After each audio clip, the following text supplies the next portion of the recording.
Disney Quest, Disney's indoor interactive theme park, has been gone for a little while now, but it hasn't been forgotten. It was a spot that my entire family loved. You could go inside and play just about any video game you wanted or virtual reality experience. They had a lot of things that were really unique. I love the Pirates of the Caribbean VR experience where you were shooting the pirate ships all around you. That was probably my favorite one. You had the Genie's Flight and you were flying on the magic carpet, and a super throwback with those cars that were underneath the floor on the bottom level. Do you remember that one? I remember I was standing against the wall, kind of driving a car. I could see its view through a camera, and my brother would be like standing over it, like this glass floor. He'd look down and see the cars going all around. That was so much fun. They got rid of that one way back when, but that was one of my favorites too. It has been gone for a little while now, and the NBA experience is being built right now to replace it, but what if we have it all wrong about the future of indoor interactive experiences? Now, before I go any further, I do want to tell you that none of this is rumored. This is all just coming from my imagination. No rumors, no leaks, no links to Disney at all.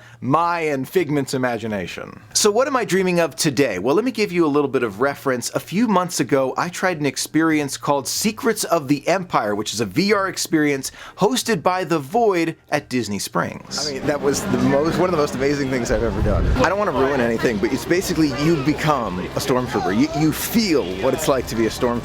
It was one of the most incredible things I have ever done. Now, if you've never done a virtual reality experience before, and yes, this was my first time ever with this kind of experience, it was unbelievable. You put a helmet on, you basically put a computer on your back, and then you get to interact with your environment in virtual reality. Now, I'm going to dive a little bit deeper, but before I do, let me say spoiler alert. If you've never experienced Secrets of the Empire or another VR experience before, and you want to be surprised, put me on mute until you see this icon go away, then that means I have stopped spoiling it. Basically, when you put on this helmet, you walk into an area. Let's say it's a room with 3 walls and 6 buttons on the wall, and the walls are just gray. When you put on this helmet, they can put whatever they want on the walls with unbelievable accuracy. You look like you're holding out maybe a stormtrooper's hand, and you touch a button on this wall and all the lights light up on the wall, or you're looking through a window and the window's not actually there because you're looking through a visor, and as you're walking around, you're basically in a mouse maze. Imagine a mouse maze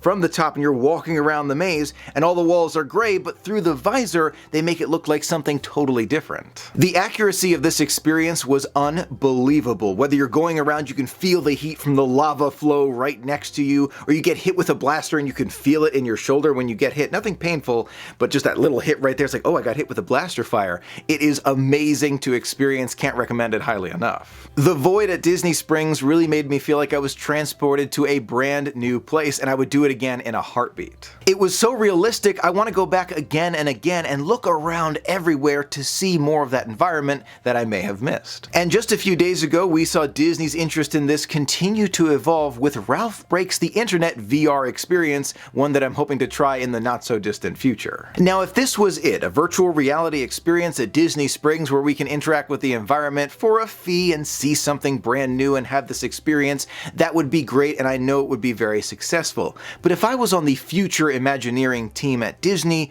I would want to take it a step further. Now let's dive into my imagination together and see where this idea goes. Imagine for a moment Disney has a building with a few floors. Let's say 3 floors for this building for some kind of special experience. When you enter this building, you get fitted for that visor and the computer on your back, and let's say you get a magic wand in your hand. And as you walk in the building, the experience starts to come alive, similar to how it comes alive at the Void experience at Disney Springs. The adventure begins as you walk through that door with your wand. Let's say the first thing that comes out, you feel the water splash on you, and you have to help Sorcerer Mickey with those broomsticks, and they're marching along with the water barrels, and then you switch out your magic wand for a magic carpet, just as an example. And the magic carpet, you're flying around, then you grab a steering wheel and you're in cars. The adventure can continue in so many ways, and then you continue to make it to maybe a rocket ship with Buzz Lightyear, and that's actually an elevator, and you're in the elevator, and you're like, okay, 3, 2, 1, and the elevator shakes like it did at Disney Springs and Disney Quest in the past, past.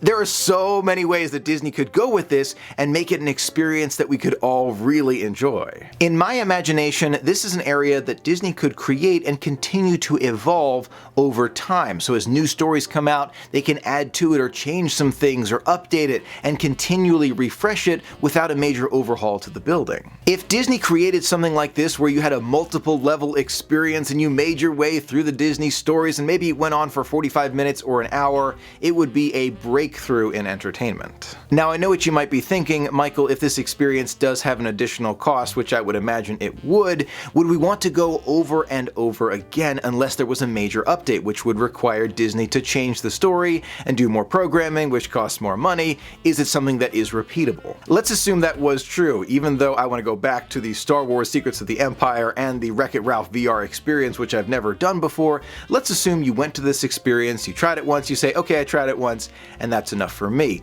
Instead of just doing it once and then done, Disney could use a strategy that they've used before on Star Tours, where the story changes every time you go. Just like Star Tours, let's say you see an Inside Out scene in this VR experience, and you go to see joy one time, and then you don't get to see the others. And then another time, you see sadness or anger one time. You have to interact with them in a different way, and even though the building doesn't have to change, the story changes for you. I feel like that's a great way to continue the story. Now that idea plays in perfectly to a patent that Disney has recently filed. We talked about it before, the facial reading technology, where it's able to tell if you're enjoying an experience. And the original idea for this is it sends you down a different track depending if you like an experience or you don't in some kind of attraction. But what if they use that technology here? You're inside the VR experience, casting something with your wand, and you're happy, you're smiling. Maybe it sends you to go see joy. You're angry and sad, maybe you see sadness or anger. Something like that would fit in perfectly here. It's a wild and crazy idea. I know, I realize that. I realize Disney's probably not going to do anything like that, but it would be amazing, wouldn't it? Now let's imagine for a moment that Disney does decide to build this multi-level building where it's a VR experience and you put the helmet on, you go through multiple levels and you play with the Disney characters.